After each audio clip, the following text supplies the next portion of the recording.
Hello everyone, in this video I will show you how to add your Twitch chat to OBS so you can see it while streaming. First, open your web browser and go to your Twitch channel page. Open your chat by clicking the chat panel. Then click the settings icon in the bottom right corner of the chat box. Choose the option called Pop Out Chat. A new window with your chat will open. Now, copy the link from the address bar of that new chat window. This link is what we will use inside OBS. Next, open OBS Studio.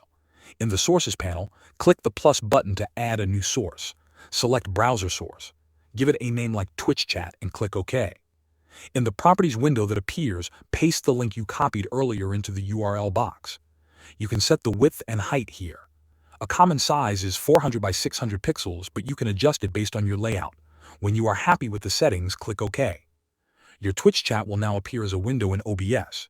You can drag and resize it just like any other source. Place it wherever you want it on your scene. That is how you add Twitch chat to OBS in just a few steps. Thanks for watching.